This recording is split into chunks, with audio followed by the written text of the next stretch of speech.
Hello everyone. Once again you are most welcome on my channel Education Appreciation. हम लोग 12th class biology के second chapter sexual reproduction in flowering plants के बारे में पढ़ रहे थे, जिसमें हमने मेल रिप्रोडक्टिव पार्ट यानी कि एंड्रोसियम और फीमेल रिप्रोडक्टिव पार्ट यानी कि गाइनोसियम दोनों को डिटेल में पढ़ लिया है। पिछले लेक्चर में हमने बात किया था पॉलिनेशन के बारे में। पॉलिनेशन मतलब transfer of pollen grain from anther to stigma. From anther to stigma, anther यानी कि एंड्रोसियम का पार्ट और स्टिग्मा यानी कि गाइनोसियम का पार्ट, यानी कि मेल रिप्रोडक्टिव स्ट्रक्चर से फीमेल रिप्रोडक्टिव स्ट्रक्चर तक पॉलन ग्रेन का ट्रांसफर पॉलिनेशन होता है। पॉलिनेशन कई तरह से हो सकता है। सबसे पहला जो प्रोसेस है वो होता है सेल्फ पॉलिनेशन का। सेल्फ पॉलिनेशन में जैसे मैंने आपको चास्मोगेमस फ्लावर्स के बारे में बताया था, चास्मोगेमस फ्लावर्स जो होते हैं बहुत ही क्लोज होते हैं। उनके कैलेक्स, करोला, एंड्रोसियम और गाइनोसियम आपस में लगभग फ्यूज होते हैं और क्लोज फ्लावर होता है। तो इनका जो एंथर होता है वो स्टिग्मा के बिल्कुल बहुत ही पास होता है। तो एंथर में जब भी डाइसेंस होता है यानी कि पॉलन ग्रेन्स निकलते हैं, एंथर फटता है, तो एंथर तुरंत ही स्टिग्मा पे लैंड हो जाता है। तो उनमें सिर्फ और सिर्फ सेल्फ पॉलिनेशन ही देखने को मिलता है। तो सेल्फ पॉलिनेशन में एक ही फ्लावर का पॉलन ग्रेन उसी फ्लावर के स्टिग्मा पे लैंड कर जाता है। ये प्रोसेस होती है सेल्फ पॉलिनेशन के लिए। अच्छा, सेल्फ पॉलिनेशन के लिए प्लांट का मोनोएसियस होना जरूरी है। मोनोएसियस मतलब क्या? मोनोएसियस का मतलब होता है कि प्लांट द्विलिंगी होना चाहिए, उसी पे प्लांट पे मेल फ्लावर और फीमेल फ्लावर दोनों होना चाहिए। लेकिन सेल्फ पॉलिनेशन के लिए एक कंडीशन और भी होनी चाहिए कि जो फ्लावर होता है वो भी बाइसेक्सुअल हो, तभी सेल्फ पॉलिनेशन होगा। फ्लावर को भी बाइसेक्सुअल होना पड़ेगा और जो प्लांट होगा उसको भी मोनोएसियस होना पड़ेगा, तभी उसमें सेल्फ पॉलिनेशन हो सकेगा। जैसे होता है स्वीट पोटैटो में सेल्फ पॉलिनेशन टाइप का पॉलिनेशन उसमें देखने को मिलता है। फिर हमने पढ़ा था क्रॉस पॉलिनेशन को। क्रॉस पॉलिनेशन में क्या होता है कि इसका भी प्रोसेस दो तरह से हो सकता है, एक जिटोनोगेमी और दूसरा होता है जीनोगेमी। जिटोनोगेमी में एक ही प्लांट होता है लेकिन फ्लावर्स अलग अलग होते हैं। किसी एक फ्लावर का पॉलन ग्रेन दूसरे फ्लावर के स्टिग्मा पे लैंड करेगा। इसमें भी कई कंडीशंस हैं। पहली कंडीशन तो यह है कि फ्लावर को यूनिसेक्सुअल होना पड़ेगा। फ्लावर को यूनिसेक्सुअल होना पड़ेगा। अगर बाइसेक्सुअल फ्लावर होगा तो एक ही फ्लावर पे लैंड कर जाएगा, ये भी एक तरह का सेल्फ पॉलिनेशन हो जाएगा। लेकिन फ्लावर्स अलग अलग होते हैं। हाँ, प्लांट जरूर एक होता है, प्लांट एक ही होता है, बस उसके फ्लावर्स अलग अलग होते हैं, इसीलिए इसको क्रॉस पॉलिनेशन में रखा जाता है। ये देखने को मिलता है मक्का में, कुकरबिटा में, कैस्टर में, कोकोनट में जिटोनोगेमी प्रोसेस देखने को मिलती है। इस तरह से उसमें पॉलिनेशन होता है। सबसे लास्ट में होता है जीनोगेमी। जीनोगेमी में फ्लावर भी अलग अलग होते हैं और प्लांट्स भी अलग अलग होते हैं, जैसे papaya, date palm, cannabis sativa, इनमें सब में जीनोगेमी टाइप का पॉलिनेशन देखने को मिलता है।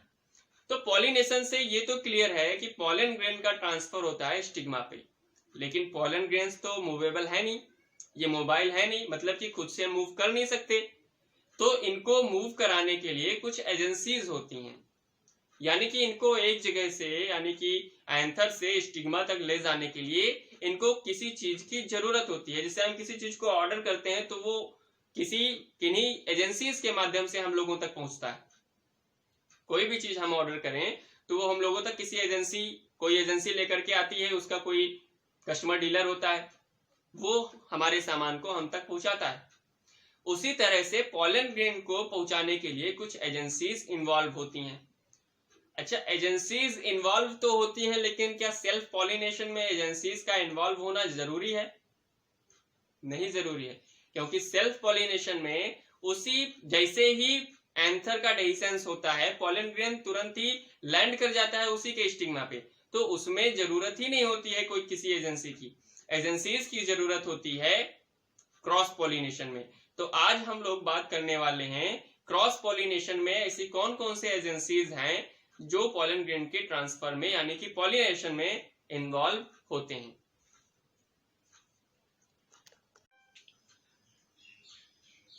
अगर बात की जाए क्रॉस पॉलिनेशन के एजेंसीज की, agencies of cross pollination, agencies of cross pollination, तो दो तरह की एजेंसीज होती हैं। सबसे पहला है एबायोटिक एजेंसी, एबायोटिक एजेंसी, और दूसरा होता है बायोटिक एजेंसी, बायोटिक। एबायोटिक मतलब होता है कि अगर पॉलिनेशन किसी नॉन लिविंग थिंग के द्वारा हो रहा है तो उसको एबायोटिक एजेंसीज के द्वारा पॉलिनेशन बोला जाएगा, और अगर पॉलिनेशन किसी लिविंग थिंग के द्वारा हो रहा है तो उसको बायोटिक पॉलिनेशन बोला जाएगा। अब पॉलिनेशन एबायोटिक होगा कि बायोटिक होगा, इसके लिए भी कुछ कंडीशंस होते हैं। पहला क्या है कि जो एबायोटिक पॉलिनेशन होता है इसके लिए जो पॉलन ग्रेन्स होते हैं उनको कलरफुल होने की कोई जरूरत नहीं है, उनको कलरफुल होने की कोई जरूरत नहीं होती है, यानी कि not colourful.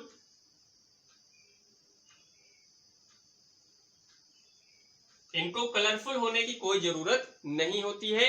And they do not produce nectar, और इनमें नेक्टर का भी प्रोडक्शन नहीं होता है। नेक्टर एक स्पेशल टाइप का रस होता है जिसको जो पॉलिनेशन में इन्वॉल्व होते हैं, जैसे अभी हम लोग बायोटिक एजेंसी के द्वारा पॉलिनेशन पढ़ेंगे तो इसमें जो प्लांट्स होते हैं वो नेक्टर प्रोड्यूस करते हैं, तब उनका पॉलिनेशन होता है। अभी आपको समझ में आएगा कि इनकी जरूरत क्यों नहीं होती इसमें और इनमें इनकी जरूरत क्यों होती है। तो एबायोटिक पॉलिनेशन में पॉलन ग्रेन्स को कलरफुल होने की कोई जरूरत नहीं है। And not produce nectar, not produce nectar, इनको नेक्टर भी प्रोड्यूस करने की कोई जरूरत नहीं होती है। अभी जो बायोटिक पॉलिनेशन होता है इनको कलरफुल भी होना जरूरी है और इनको नेक्टर भी प्रोड्यूस करना बहुत ही जरूरी है, बहुत ही ज्यादा जरूरी है। इनको नेक्टर और कलरफुल दोनों होने के लिए बहुत जरूरी है बायोटिक पॉलिनेशन के लिए। अभी जो एबायोटिक पॉलिनेशन होता है ये भी दो तरह से हो सकता है। जो सबसे पहले है वो है by air, by air. Air के द्वारा जब पॉलिनेशन होता है तो इसको एनीमोफिली बोला जाता है, एनीमोफिली, यानी कि पॉलन ग्रेन्स हवा के द्वारा एक जगह से दूसरे जगह पे जाएं। तो हवा के द्वारा अगर कोई चीज जा भी रहा है तो जरूरी नहीं है कि वो चीज सही जगह पे पहुंचेगी। तो इसके लिए करते क्या है प्लांट्स कि ये बहुत सारे पॉलन ग्रेन्स का प्रोडक्शन करते हैं, ताकि मान लीजिए 99% कहीं अलग दूसरी जगह पे जाके गिरे तो हो सकता है कि उसमें से 1% सही स्टिग्मा पे लैंड कर जाए और फिर पॉलिनेशन हो जाए।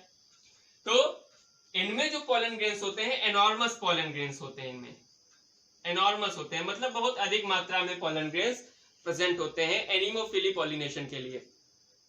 दूसरा है नॉन स्टिकी होते हैं। नॉन स्टिकी क्यों भैया जरूरी क्यों होते हैं? नॉन स्टिकी होना इसलिए जरूरी होता है, मान लीजिए उड़ भी रहा है पॉलिनेशन पॉलन ग्रेन हवा के द्वारा एक जगह से दूसरी जगह पे जा भी रहा है, हो सकता है कि कहीं पे चिपक जाए वो, या उसमें धूल के पार्टिकल्स उसके चारों तरफ सराउंड हो जाएं, तो ठीक तरह से पॉलन ट्यूब का फॉर्मेशन नहीं हो पाएगा और मेल गैमेट्स भी ट्रांसफर नहीं हो पाएंगे एक तक। इसलिए इनका नॉन स्टिकी होना बहुत ही जरूरी होता है। तो एयर के द्वारा जो पॉलिनेशन होता है ये एबायोटिक एजेंसी में सबसे मोस्ट कॉमन टाइप का होता है, मतलब कि ये काफी अधिक मात्रा में होती है। लगभग प्लांट्स में जो एबायोटिक पॉलिनेशन करते हैं उनमें हवा के द्वारा पॉलिनेशन काफी ज्यादा मात्रा में होता है। इसका एग्जाम्पल है ग्रासेस, ग्रासेस इसका एग्जाम्पल है ग्रासेस, एयर के द्वारा जो पॉलिनेशन होता है। जो दूसरा होता है एबायोटिक एजेंसी में वो होता है बाई वाटर। वाटर के द्वारा जब पॉलिनेशन होता है तो इसको हाइड्रोफिली बोला जाता है, इसको हाइड्रोफिली बोला जाता है, हाइड्रोफिली बोला जाता है। इनमें भी एनॉर्मस होते हैं, मतलब कई सारे पॉलन ग्रेन्स बनते हैं। और वाटर के द्वारा जब जिन प्लांट्स में पॉलिनेशन होता है उनमें सबसे ज्यादा इंपॉर्टेंट है हाइड्रिला और वेलिस्नेरिया। ये एग्जाम्पल है जिनमें वाटर के द्वारा पॉलिनेशन होता है। कुछ प्लांट ऐसे हैं जो हाइड्रोफाइट तो हैं लेकिन उनमें वाटर के थ्रू पॉलिनेशन नहीं होता है। जैसे वाटर लिली है, लोटस है, पिस्टिया है, वाटर हियासिंथ है, कॉर्निया क्रेसिपिस, टेरर ऑफ बंगाल। मैंने आपको इसके बारे में पहले ही बताया हुआ है। जब मैंने रिप्रोडक्शन इन ऑर्गेनिज्म चैप्टर पढ़ाया था आपको, तो उसमें टेरर ऑफ बंगाल के बारे में बताया था। इसको कॉर्निया क्रेसिपिस भी बोलते हैं। ये वाटर बॉडीज को ब्लॉक कर देता है, वाटर पोल्यूटेंट होता है एक तरह का। तो ये प्लांट्स, ये हाइड्रोफाइट तो हैं, लेकिन इनमें पॉलिनेशन वाटर के द्वारा नहीं होता है। इनमें पॉलिनेशन होता है हवा और इंसेक्ट के द्वारा। जैसे लोटस हो गया, वाटर लिली हो गया, पिस्टिया हो गया, वाटर हियासिंथ हो गया, ये सब। और हाइड्रिला और वेलिस्टेरिया ये भी हाइड्रोफाइट प्लांट है और इनमें भी पॉलिनेशन होता है वाटर के द्वारा। अब बात करते हैं बायोटिक पॉलिनेशन की। मैंने आपको बताया कि बायोटिक पॉलिनेशन होने के लिए पॉलन ग्रेन का कलरफुल होना जरूरी है और उसमें नेक्टर भी प्रोड्यूस होना बहुत ही जरूरी है। अभी मैंने आपको एग्जांपल दिया था कि हम किसी चीज को मंगाते हैं तो उसको कोई डिलीवरी करने वाला होता है, उसकी डिलीवरी करने वाला कोई होता है। ठीक उसी तरह जब आप डिलीवरी मंगाते हैं अपने घर पे, तो उसको आप कुछ चार्ज भी देते हैं। मतलब कि अगर पॉलन ग्रेन का ट्रांसफर आपको अपने जगह से किसी दूसरे जगह तक कराना है तो आपको कुछ चार्ज देना पड़ेगा। अब जो बायोटिक एजेंट होते हैं उनके लिए चार्ज क्या होता है? आप पिज्जा मंगा के उसको पैसे तो दे सकते हैं, लेकिन इन लोगों को जिनको पॉलन ग्रेन का ट्रांसफर करवाना है, ये चार्ज के रूप में क्या देंगे? ये देते हैं चार्ज के रूप में नेक्टर। चार्ज के रूप में जो बायोटिक एजेंट्स होते हैं वो चार्ज के रूप में नेक्टर देते हैं। अब एक क्वेश्चन यहाँ ये उठता है कि तो फिर कलरफुल होना जरूरी क्यों है? अगर कलरफुल नहीं होगा तो इंसेक्ट अट्रैक्ट नहीं होंगे। जब मैंने आपको फ्लावर का स्ट्रक्चर बताया था तो उसमें बताया था calyx, Corolla, androecium and gynoecium. Calyx का काम होता है protection and they do photosynthesis when they green. ये फोटोसिंथेसिस का काम करते हैं जब ये हरे होते हैं। और जो करोला होता है ये कलरफुल पार्ट होता है, इसमें कई सारे पिगमेंट्स प्रेजेंट होते हैं और ये अट्रैक्शन ऑफ इंसेक्ट का काम करता है। वही होता है, इसीलिए इनको होता है कलरफुल होना जरूरी होता है ताकि ये इंसेक्ट्स को अट्रैक्ट कर सकें। तो बायोटिक एजेंट में जो पॉलन ग्रेन्स होते हैं कलरफुल होते हैं और इनमें नेक्टर प्रोड्यूस होती है, नेक्टर का प्रोडक्शन इनमें होता है। अब जिनके द्वारा इनमें पॉलिनेशन होता है उनको पॉलन नेक्टर रॉबर्स बोला जाता है। इनमें इन्वॉल्व होते हैं पॉलन नेक्टर रॉबर्स, यानी कि पॉलन और नेक्टर को चुराने वाले। पॉलन और नेक्टर को यानी कि परागकण और एक रस को चुराने वाले चोर नेक्टर और पॉलन रॉबर्स होते हैं। होता क्या है कि जो प्लांट होता है, फ्लावर होता है, उसमें जब पॉलन ग्रेन बनते हैं, चूंकि कलरफुल होता है फ्लावर, तो इंसेक्ट उससे अट्रैक्ट हो जाते हैं। इंसेक्ट आते हैं, नेक्टर के चक्कर में फ्लावर पे वो बैठते हैं और फ्लावर पे बैठते हैं। अच्छा, इनमें स्टिकी भी होता है, जो पॉलन ग्रेन होता है वो स्टिकी भी होता है। पॉलन ग्रेन स्टिकी होते हैं तो वो उस बायोटिक एजेंट से चिपक जाते हैं। और सेम केस होता है किसी दूसरे प्लांट पे।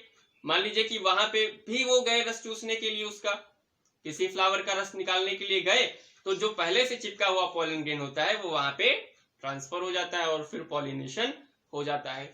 ये पूरी प्रोसेस होती है एबायोटिक और बायोटिक पॉलिनेशन की।